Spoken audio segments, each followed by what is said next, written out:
Hello दोस्तों, कैसे हैं आप लोग। आशा करते हैं कि आप लोगों की मैट्रिक की तैयारी बहुत अच्छे तरीका से चल रही होगी। दोस्तों, मैट्रिक का एग्जाम को क्लियर करने के लिए सबसे ज्यादा जरूरी क्या है? सब्जेक्टिव क्वेश्चन को तैयार करना या उसके टॉपिक को पढ़ना, या आप उसी सब्जेक्टिव में से एक नंबर वाले यानी कि ऑब्जेक्टिव क्वेश्चन को भी निकाल करके साथ साथ पढ़ते जाइए।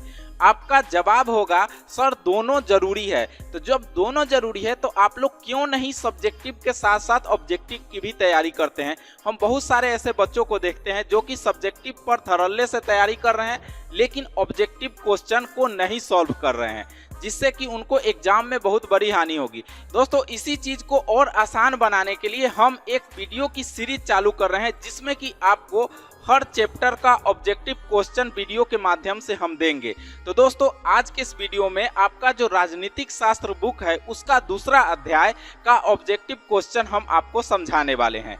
तो चलिए दोस्तों, वीडियो की शुरुआत करते हैं और समझते हैं दूसरे अध्याय जिसका नाम है सत्ता में साझेदारी की कार्यप्रणाली, उसका ऑब्जेक्टिव क्वेश्चन। तो आइए दोस्तों, अब फुल स्क्रीन पर एकदम रिलैक्स होकर के बैठ जाइए और एक नंबर वाले क्वेश्चन को अच्छे तरीका से समझने का प्रयास कीजिएगा।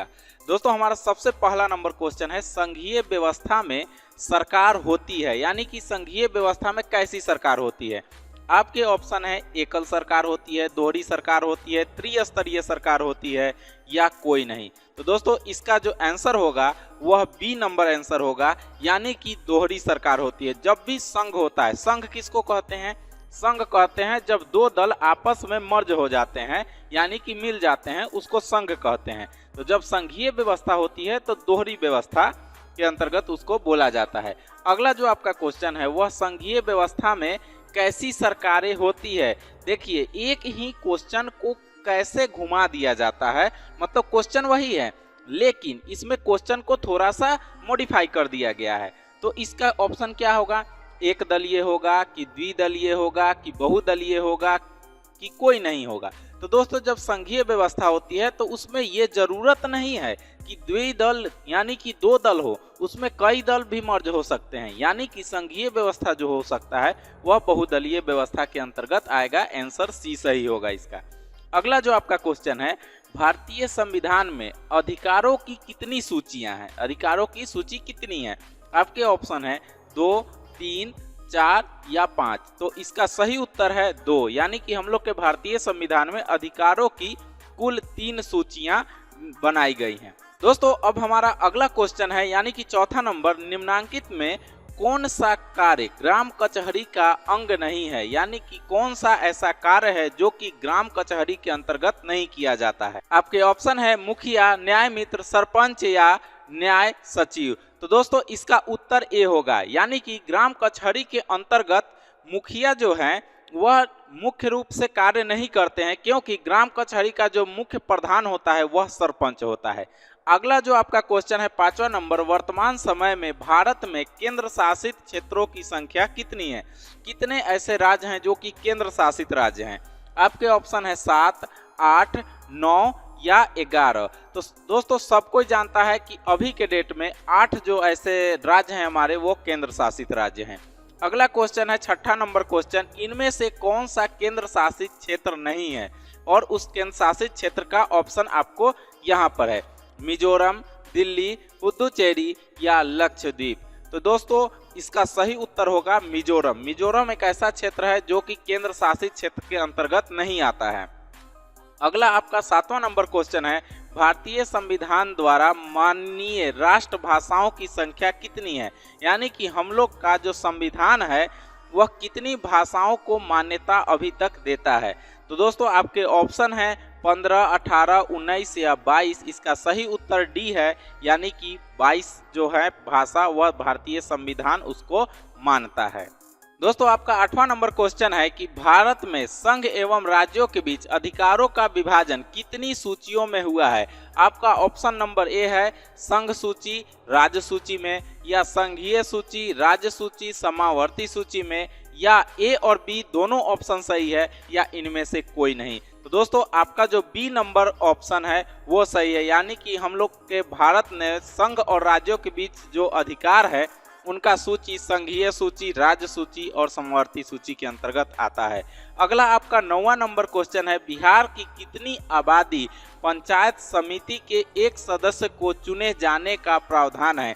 यानी कि बिहार में कितनी आबादी पर एक पंचायत समिति को चुना जा सकता है? आपका ऑप्शन है 4000, 6000, 5000 या 2000। आपका सी नंबर सही उत्तर होगा, सी नंबर, यानी कि 5000 ऐसे गांव के जब सदस्य हो जाते हैं किसी भी क्षेत्र के सदस्य, तो वहां पर एक पंचायत समिति का गठन करा दिया जाता है। अगला आपका क्वेश्चन है 10 नंबर क्वेश्चन, ग्राम पंचायत का सचिव कौन होता है? आपके ऑप्शन है उप मुखिया, सरपंच, पंचायत सचिव या दलपति। ये क्वेश्चन दोस्तों आपको ऑप्शन में इसका जवाब देने के लिए हम छोड़ देते हैं, इसका हम सही उत्तर नहीं बताएंगे। आप लोगों को कमेंट में इसका सही उत्तर बताना है। ये बहुत ही आसान क्वेश्चन है। दोस्तों हमारा 11 नंबर क्वेश्चन है, बिहार में नगर निगम में वार्डों की न्यूनतम संख्या कितनी है? आपके ऑप्शन है 37, 40, 48 या 42। आपका सही उत्तर डी होगा, 42 जो है वह बिहार में नगर निगम की न्यूनतम संख्या है। अगला जो है 12 नंबर क्वेश्चन, निम्नलिखित में कौन केंद्र शासित प्रदेश है? वो जो पिछला क्वेश्चन था वह नहीं था और इसमें बताना है कि कौन सा ऐसा क्षेत्र है जो कि केंद्र शासित प्रदेश है। आपके ऑप्शन ए है छत्तीसगढ़, उत्तराखंड, चंडीगढ़ और केरल। आपका आंसर जो सी होगा वह सही होगा, चंडीगढ़ जो है वह केंद्र शासित प्रदेश है। अगला जो है आपका क्वेश्चन, पंचायत समिति का प्रधान कौन होता है? पंचायत समिति से कई क्वेश्चन पूछे जाते हैं, इसीलिए हमने इस सीरीज में पंचायत समिति से ज्यादा क्वेश्चन डाला है। इसका ऑप्शन है मुखिया, प्रमुख, सरपंच या बीडीओ। इसको भी जवाब आपको सही जो उत्तर होगा वह कमेंट में बताना होगा। ये भी बहुत आसान क्वेश्चन है। तो कोई ऐसे क्वेश्चन होते हैं, अगर आप हमारा वीडियो देखते हैं तो आपको उसका जवाब मिल जाएगा, इसीलिए हम इसको कमेंट में जवाब देने के लिए छोड़ रहे हैं। आइए दोस्तों अब अगले क्वेश्चन यानी कि 14 नंबर क्वेश्चन को देखते हैं, भारत में संविधान का गठन कब हुआ था? आपका ऑप्शन है 1942 में, 1944 में, 1946 में या 1948 में। आपका जो आंसर सही होगा वह सी नंबर है, 1946 में हम लोग का संविधान सभा का गठन हुआ था। अगला क्वेश्चन है 15 नंबर क्वेश्चन, संघ राज्य की विशेषता इनमें से कौन नहीं है? संघ राज्य की विशेषता बताइए। लिखित संविधान, शक्तियों का विभाजन, एकहरी शासन व्यवस्था या सर्वोच्च न्यायपालिका। दोस्तों एकहरी शासन व्यवस्था जो है वह संघ राज्य की विशेषता नहीं है, क्योंकि जब भी संघ राज्य की स्थापना होती है उसमें दोहरी शासन व्यवस्था लगाई जाती है। दोहरी शासन व्यवस्था जो संविधान में दिया गया है उसके अनुसार ही कोई भी संघ राज्य चलता है। अगला जो आपका क्वेश्चन है 16 नंबर, वह है समावर्ती सूची में रखा जाता है। समावर्ती सूची में किसको रखा जाता है? राज्य को रखा जाता है, केंद्र या राज्य दोनों को रखा जाता है, कि सिर्फ केंद्र को रखा जाता है या इनमें से कोई नहीं? इसका सही उत्तर होगा समावर्ती सूची में केंद्र और राज्य दोनों को रखा जाता है। आइए दोस्तों अब 17 नंबर क्वेश्चन को देखते हैं। हमारा 17 नंबर क्वेश्चन है, भारत में सर्वोच्च न्यायालय के मुख्य न्यायाधीश की नियुक्ति कौन करता है? इसका ऑप्शन है प्रधानमंत्री, राष्ट्रपति, संसद या उपराष्ट्रपति। आपका जो सही उत्तर होगा वह बी होगा, क्योंकि राष्ट्रपति के द्वारा ही जो सुप्रीम कोर्ट है उसके जज की नियुक्ति होती, यानी कि जज जब बनते हैं तो उनका जो बनने का जो प्रक्रिया होता है उसमें सबसे बड़ा हाथ किसका होता है? तो राष्ट्रपति का होता है। अगला क्वेश्चन 18 नंबर क्वेश्चन देखते हैं, भारतीय संघ में किस राज्य को विशेष राज्य का दर्जा प्राप्त है? आपके ऑप्शन है बिहार, उत्तर प्रदेश, तमिलनाडु और जम्मू कश्मीर। तो इसमें विशेष राज्य का दर्जा डी नंबर जम्मू कश्मीर को प्राप्त है। अब अगला क्वेश्चन को देखते हैं, बिहार की स्थानीय निकायों में चुनाव और महिलाओं के आरक्षण का प्रावधान है, कितना प्रतिशत प्रावधान है महिलाओं को बिहार में?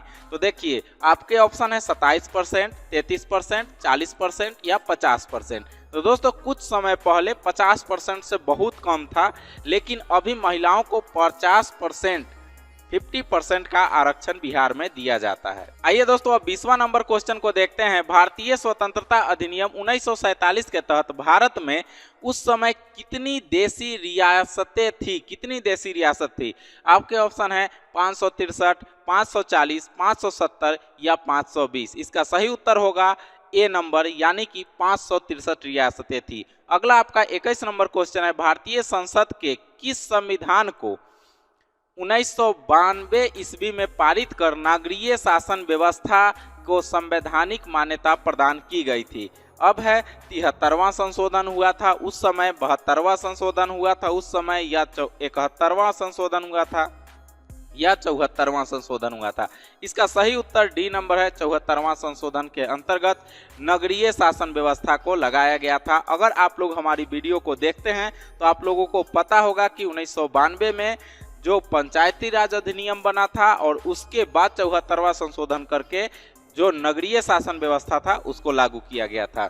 चलिए अब 22 नंबर क्वेश्चन को देखते हैं। 22वां नंबर क्वेश्चन है, पंचायती राज प्रणाली में विधिवत शुरुआत बलवंत राय मेहता समिति के अनुशंसा पर 2 अक्टूबर 1959 को राजस्थान के किस जिले में हुई थी? दोस्तों इसके ऑप्शन है नागौर, बीकानेर, उदयपुर या जैसलमेर। तो इसका सही उत्तर होगा नागौर। इसका सही उत्तर नागौर होगा। अगला क्वेश्चन को देखते हैं। बिहार की पंचायती राज संस्थाएं होती है, एक स्तरीय होती है, द्विस्तरीय होती है, त्रिस्तरीय होती है या इनमें सभी? तो दोस्तों बिहार की जो पंचायती राज संस्था है वह त्रिस्तरीय होती है। आप लोगों को हमने पिछले वीडियो में भी बताया था। जैसे कि पंचायत में पंचायत होता है, उसके बाद ब्लॉक स्तर पर यानी कि प्रखंड स्तर पर शासन होता है और उसके बाद जिला स्तर पर त्रिस्तरीय शासन चलती है। अगला क्वेश्चन है 24 नंबर, निम्नलिखित में कौन सा पंचायती राज त्रिस्तरीय संरचना का भाग नहीं है? कौन सा ऐसा चीज है इन चारों ऑप्शन में जो कि त्रिस्तरीय संरचना का भाग नहीं है? क्वेश्चन को समझना बहुत जरूरी होता है। दोस्तों आपका जो ऑप्शन है पंचायत यानी कि ग्राम पंचायत, पंचायत समिति, जिला परिषद या राज्य परिषद। तो दोस्तों ये जो तीनों है ग्राम पंचायत, पंचायत समिति और जिला परिषद, ये तो त्रिस्तरीय संरचना का भाग है ही। इनमें से राज्य परिषद डी नंबर जो है वह त्रिस्तरीय का भाग नहीं है। तो डी नंबर इसका सही उत्तर हुआ। अगला जो आपका 25वां नंबर क्वेश्चन है कि 1953 में गठित राज्य पुनर्गठन आयोग के अध्यक्ष कौन थे, उनका नाम बताना है।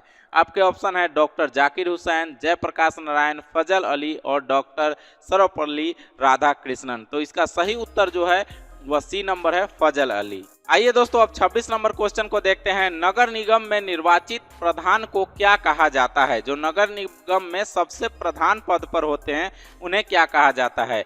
निगम अध्यक्ष कहते हैं, महापौर कहते हैं, जिला अध्यक्ष कहते हैं या जिला समन्वयक कहते हैं? पिछले ही वीडियो में हमने आपको बताया है जो भी नगर निगम का सबसे प्रधान अधिकारी होता है उसे हम लोग महापौर कहते हैं। बी नंबर ऑप्शन सही है। अगला आपका क्वेश्चन है, भारतीय शासन प्रणाली कैसी है? संघात्मक है, एकात्मक है, अर्ध संघात्मक है, न तो संघात्मक है या न तो एकात्मक है? तो दोस्तों भारत का जो शासन प्रणाली है वह संघात्मक प्रणाली है। ए ऑप्शन सही है। संघ के द्वारा ही भारत में शासन चलाया जाता है। अगला जो आपका क्वेश्चन है 28 नंबर, निम्नलिखित में स्थानीय स्वशासन का सबसे धरातलीय संस्था कौन सी है? सबसे धरातलीय का मतलब होता है कि जब भी कहीं पर स्थानीय स्वशासन लागू किया जाता है यानी कि गांव में जब शासन लागू किया जाता है तो सबसे निचला स्तर क्या होता है? ग्राम पंचायत का होता है, नगर परिषद का होता है, जिला परिषद का होता है कि नगर निगम का होता है? तो दोस्तों इसका जो सही उत्तर है वह ए नंबर है, यानी कि ग्राम पंचायत सबसे निचली संस्था होती है किसी भी पंचायती राज व्यवस्था का। आइए दोस्तों 29 नंबर क्वेश्चन को पढ़ते हैं। ग्रामीण क्षेत्र में शहरी क्षेत्र में परिवर्तित होने वाले स्थानों में स्थापित होती है, यानी कि जब ग्रामीण क्षेत्र से लोग शहरी क्षेत्र में परिवर्तित हो जाते हैं तो ऐसा जो शासन है वह कौन सा प्रणाली के अंतर्गत आता है? आपके ऑप्शन है नगर परिषद के अंतर्गत आता है, नगर पंचायत के अंतर्गत आता है, जिला परिषद के अंतर्गत आता है या इनमें से कोई नहीं? तो आपका ऑप्शन बी सही है, क्योंकि नगर पंचायत किसको कहते हैं? ऐसा पंचायत जो कि न तो गांव है और न ही शहर है, वह गांव से शहर की ओर विकसित हो रहा है, उसे हम लोग नगर पंचायत कहते हैं। दोस्तों अब आपका 30वां नंबर क्वेश्चन है, आधुनिक युग में प्रत्यक्ष लोकतंत्र कहां पर है? फ्रांस में है, ब्रिटेन में है, स्विट्जरलैंड में है या भारत में है? तो दोस्तों भारत का जो लोकतंत्र है उसको हम लोग प्रत्यक्ष लोकतंत्र कहते हैं, इसलिए इसका डी नंबर ऑप्शन सही होगा। अगला क्वेश्चन है, बिहार भारत में पंचायती राज अधिनियम के अंतर्गत महिलाओं के लिए कितने प्रतिशत सीटों का आरक्षण है? तो दोस्तों आरक्षण से संबंधित जो बिहार में कोई भी क्वेश्चन आएगा तो वहां पर 50% ही सही होगा। आइए इसका ऑप्शन देखते हैं। पहला है 50%, दूसरा है 60%, तीसरा है 80% या इनमें से कोई नहीं? तो दोस्तों ए नंबर सही होगा 50%। आइए दोस्तों अब 32 नंबर क्वेश्चन को देखते हैं। हमारा 32वां नंबर क्वेश्चन है, बिहार में पंचायती राज का स्वरूप कैसा है? एक स्तरीय है, द्विस्तरीय है, त्रिस्तरीय है या इनमें से कोई नहीं? तो त्रिस्तरीय पंचायती राज व्यवस्था होता है बिहार में। अगला जो क्वेश्चन है 33 नंबर, भारत में राष्ट्रीय स्तर पर पंचायती राज की स्थापना कब हुई थी? आपके ऑप्शन है 1959 में, 1969 में, 1979 में या 1989 में। इसका सही उत्तर है ए नंबर। भारत में जब राष्ट्रीय स्तर पर पंचायती राज की स्थापना जवाहरलाल नेहरू के द्वारा कराई गई थी तो वह 1959 में हुआ था। ए नंबर सही है। अगला आपका 34वां नंबर क्वेश्चन है कि भारत में सर्वप्रथम नगर निगम की स्थापना की गई, कहां पर की गई? कोलकाता में की गई, दिल्ली में की गई, मुंबई में की गई या चेन्नई में की गई? तो आपका ऑप्शन नंबर डी सही होगा, चेन्नई में किया गया था। आइए दोस्तों 35वां नंबर क्वेश्चन को देखते हैं। पंचायती राज व्यवस्था सर्वप्रथम किस राज्य में लागू किया गया था? आपके ऑप्शन है राजस्थान में, बिहार में, उत्तराखंड में या मध्य प्रदेश में। तो आपका ए नंबर जो ऑप्शन है वह सही होगा, क्योंकि पंचायती राज व्यवस्था जो है वह राजस्थान में लागू किया गया था। दोस्तों अब हमारा 36वां नंबर क्वेश्चन है कि ग्राम कचहरी का प्रधान कौन होता है? आपके ऑप्शन है पंच हैं, सरपंच हैं, प्रमुख हैं या न्याय मित्र हैं। तो दोस्तों ग्राम कचहरी का जो प्रधान होता है वह सरपंच होता है, क्योंकि जब भी कोई मुकदमा होता है खास तौर से बिहार में तो लोग सरपंच के पास जाकर वहां पर मुकदमा दर्ज करवाते हैं और सरपंच ही जज के तरफ फैसला सुनाते हैं। तो दोस्तों अब अगले क्वेश्चन की तरफ बढ़ते हैं। हमारा 37वां नंबर क्वेश्चन है, पंचायती राज के त्रिस्तरीय स्वरूप इनमें से कौन नहीं है? पंचायती राज का त्रिस्तरीय स्वरूप कौन नहीं होगा? आपका ऑप्शन है ग्राम पंचायत, पंचायत समिति, जिला परिषद या नगर निगम। तो दोस्तों डी नंबर सही है, नगर निगम। कई ऐसे क्वेश्चन होते हैं जो कि मॉडिफाई करके घुमा करके पूछा जाता है, तो आप लोग इसका ध्यान दीजिएगा। आइए दोस्तों अब अगला क्वेश्चन को देखते हैं। 38 नंबर क्वेश्चन, संघ सरकार का उदाहरण है अमेरिका, चीन, ब्रिटेन या इनमें से कोई नहीं? तो दोस्तों ए नंबर है, संघ सरकार का उदाहरण अमेरिका है। अगला क्वेश्चन है, भारत में योजना आयोग का गठन कब किया गया था? आपके ऑप्शन है 15 अक्टूबर 1991, उसके बाद 15 सितंबर 1950, 15 मार्च 1950 या इनमें से कोई नहीं। आपका ऑप्शन नंबर सी सही है, यानी कि भारत में योजना आयोग का गठन 15 मार्च 1950 को किया गया था। अगला क्वेश्चन है आपका 40वां नंबर क्वेश्चन, किस राज्य के नाम और सीमा में परिवर्तन करने का अधिकार? किसी राज्य का नाम में परिवर्तन करने का अधिकार किसके पास होता है? तो दोस्तों आपका ऑप्शन है संसद के पास, भारत के प्रधानमंत्री के पास, लोकसभा के पास या राष्ट्रपति के पास। तो दोस्तों कोई भी राज्य जिसका नाम को चेंज करना है वह अकेले प्रधानमंत्री या मुख्यमंत्री नहीं कर सकते हैं। जब तक संसद में फैसला नहीं होगा तब तक ये नहीं होता है। तो जैसे कोई चीज़ का बिल पास करवाया जाता है संसद से, उसी तरह आपको नाम चेंज भी अगर करवाना है किसी मुख्यमंत्री या प्रधानमंत्री को, तो वह संसद के पास ही गुहार लगाएंगे। आइए दोस्तों अब 41 नंबर क्वेश्चन को देखते हैं। भारतीय संविधान का 73वां संशोधन निम्नलिखित में से कौन विकल्प से संबंधित है? ग्राम कचहरी, नगर पालिका, पंचायती राज या ग्राम पंचायत? आपका ऑप्शन जो है वह सी नंबर सही होगा, क्योंकि संविधान में 73वां संशोधन जो है वह हुआ था पंचायती राज, जो कि 73 और 74 का अगर हो कहा जाए तो वह नगर पंचायत का हुआ था। तो 73वां संशोधन से पूछा जाएगा तो पंचायती राज व्यवस्था, और 74वां संशोधन से पूछा जाएगा तो नगर पंचायत की व्यवस्था की गई थी नगरीय स्वशासन व्यवस्था के अंतर्गत। अगला क्वेश्चन को देखते हैं 42 नंबर क्वेश्चन। आपका क्वेश्चन है, वर्तमान समय में विश्व में करीब कितने देशों में संघात्मक शासन प्रणाली लागू की गई है? तो आपका ऑप्शन है 25, उसके बाद है 50, उसके बाद है 75, उसके बाद है 100। तो आपका ए नंबर सही है, यानी कि अभी पूरे विश्व में 25 ऐसे देश हैं जहां पर संघात्मक शासन व्यवस्था लागू है। दोस्तों अगर आप नहीं जानते हैं कि नगर पंचायत क्या होता है, ग्राम पंचायत क्या होता है, स्थानीय स्वशासन प्रणाली क्या होता है, संघात्मक शासन क्या होता है, अगर ये सब चीज़ नहीं जानते हैं तो आप हमारे चैनल पर जाइए, वीडियो के सेक्शन में जाइए और देखिए कि कितना सारा वीडियो उसमें बनाया हुआ है। आप उसको ध्यान से देखिएगा तो आपको बहुत सारा चीज़ डाउट क्लियर होगा। चलिए दोस्तों आगे बढ़ते हैं। तो दोस्तों कैसा लगा ये वीडियो हमें कमेंट बॉक्स में जरूर बताइएगा।